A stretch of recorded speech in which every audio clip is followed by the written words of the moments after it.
नमस्कार मित्रांनो, साई मराठी ह्या चॅनलमध्ये तुमचे अगदी मनपूर्वक स्वागत आहे.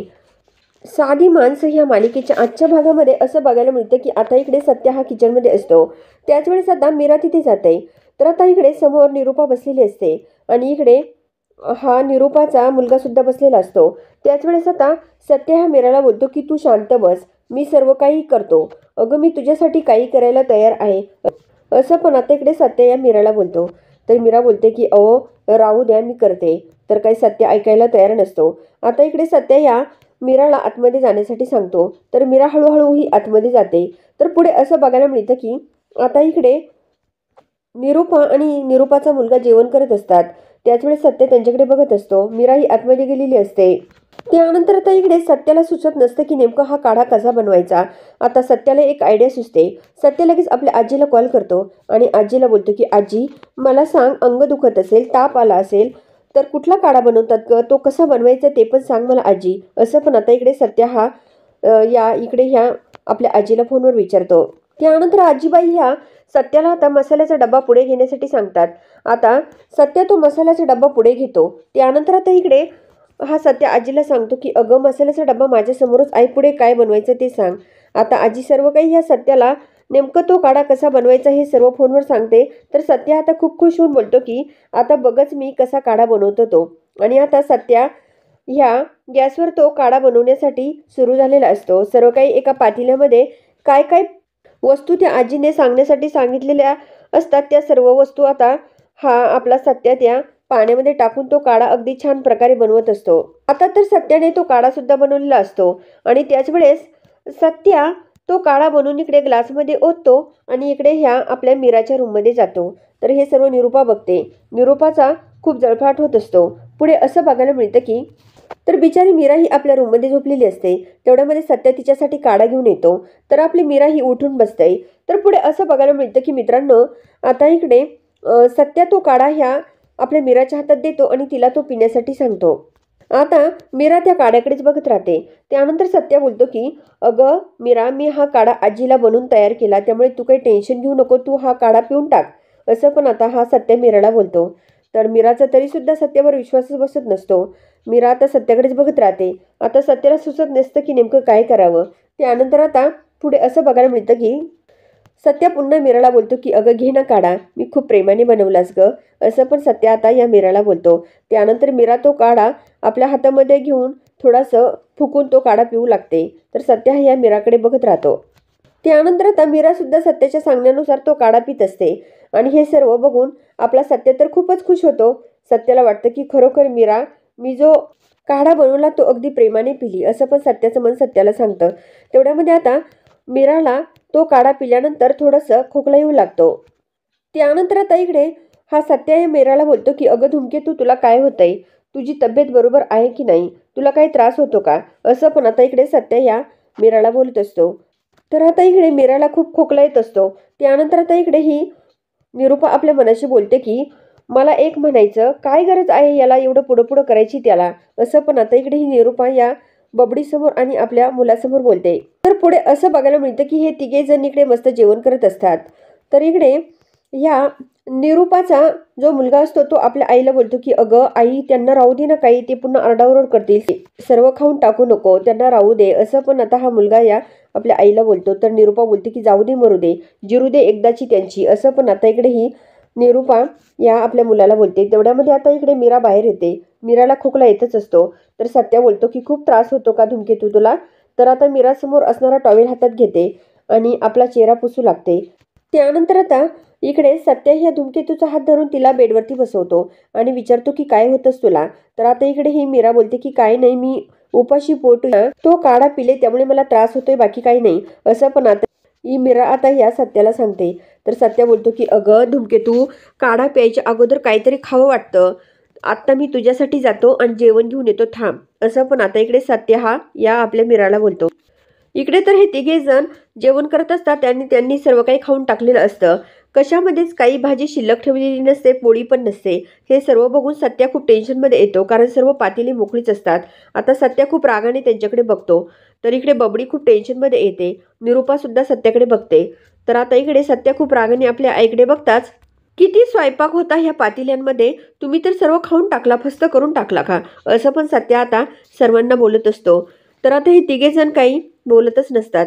त्यानंतर आता इकडे सत्य त्यांना बोलतो की अहो थोडंसं विचार करायला पाहिजे. जिने स्वयंपाक बनवला तिला थोडंफार का होईना थोडं ठेवायलाच पाहिजे ना. तिच्या जीवाचा थोडा विचार करायला पाहिजे ना. असं पण आता इकडे ह्या सत्या या सर्वांना बोलतो. तर आता इकडे निरूपा बोलते की आमचं पोट भरलं नाही मग काय करायचं आम्ही, असं पण निरूपा या सत्याला बोलते. त्यानंतर आता सत्या या सर्वांना खूप काही बोलत असतो. तर निरूपा बोलते की अगोदर तू तुझ्या बायकोशी नीट वाग आणि मग आमच्याशी नीट वाग, कळलं का तुला? असं पण निरूपा या सत्याला बोलते. तर सत्या या आईकडेच बघत राहतो. त्यानंतर निरूपा बोलते की ज्या बाईला तिचा नवरा जर किंमत देत नसेल तर तिला जग कुठली किंमत देणार हो, असं पण निरूपा ही आता या सत्याला बोलते. तर बबडी आता या सत्याकडे बघत राहते. तर पुढे असं बघायला मिळतं की आता इकडे सत्य ह्या निरूपाला बोलतो की तू जर माझ्या बायकोला जेवण दिलं नाही मग ती काय उपाशी राहणार आहेस का? बघ मी तिच्यासाठी कसं जेवण बनवतो तो, असे पण आता सत्य या निरूपाला बोलतो. त्यानंतर आता निरूपा पंकजला आणि बबडीला सांगते की पटापटा जेवून घ्या आणि चला आपल्या आपल्या रूममध्ये. तर आता इकडे हा पंकज बोलतो की माझं झालं आई.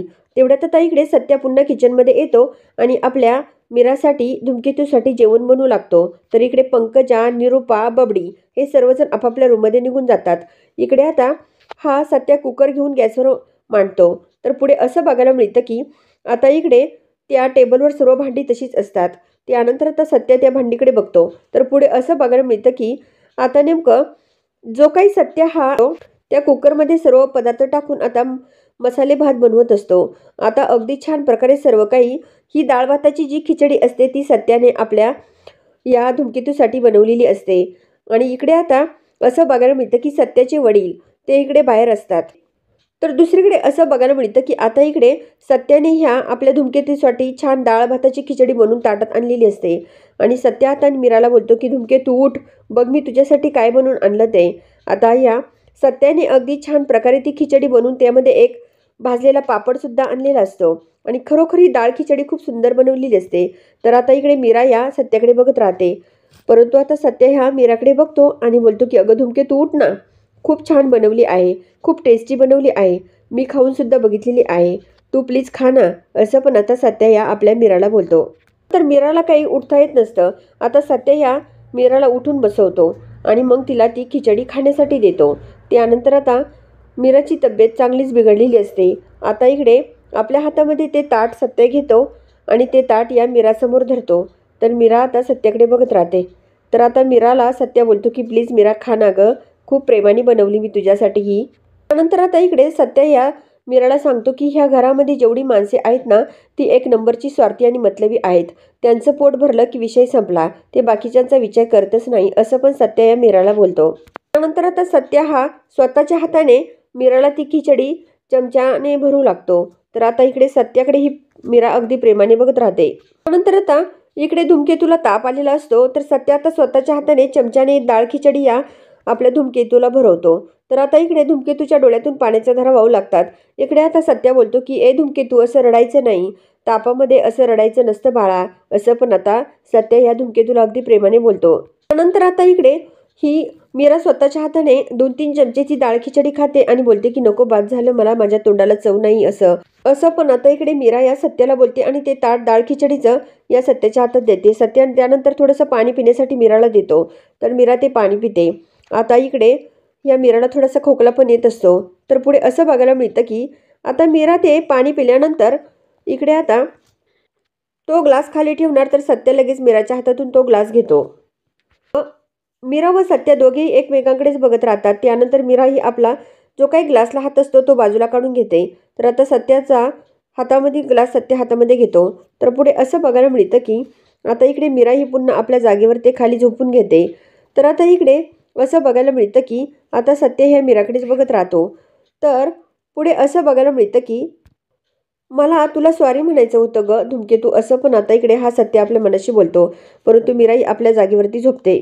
त्यानंतर आता सत्य आपल्या मनाशी बोलतो की मी हिच्यासाठी एवढं केलं तरीही मला सॉरी बोलली नाही, मग हिने मला माफ केलं असेल का, असा प्रश्न सत्यासमोर पडलेला असतो. तर मीरा ही आता झोपलेली असते. तर सत्य हा मीराकडेच बघत राहतो. त्यानंतर मित्रांनो उद्याच्या भागामध्ये असं बघायला मिळतं की आता इकडे ह्या आपल्या मीराचा वाढदिवस असतो. तर आता मीराची बहीण कॉल करते आणि बोलते की अगं ताई, आज तुझा वाढदिवस आहे. परंतु ताईचा फोन ह्या आपल्या सत्यानेच उचललेला असतो. तर सत्या बोलतो की काय, धूमकेतूचा वाढदिवस? आणि आता सत्या लगेच समोर असलेलं पॉकेट हातात घेतो आणि बोलतो की मी आता माझ्या धूमकेतूचा अगदी दणक्यामध्ये वाढदिवस साजरा करणार आहे, असं पण आता हा सत्य आपल्या बाबांना सांगतो. त्यानंतर आता घरामध्ये छान प्रकारे ह्या वाढदिवसाची तयारी सुरू असते. इकडे सर्व काही तयारी सत्याने केलेली असते आणि हे सर्व बघून निरूपा खूप काही या सत्यावर जळत असते. इकडे आता हा पंकज आपल्या आईला बोलतो की आई, काय आहे आज स्पेशल एवढं? तर निरूपा बोलते की अरे आज वाढदिवस आहे. तेव्हा सत्या लगेच निरूपाकडे बघत राहतो. तर मित्रांनो आता हा सत्य आपल्या धूमकेतूचा वाढदिवस कशा प्रकारे साजरा करणार हे बघण्यासाठी आपल्या साई मराठी ह्या चॅनलला जरूर सबस्क्राईब करा, लाईक करा आणि व्हिडिओ बघितल्यामुळे अगदी मनापासून धन्यवाद.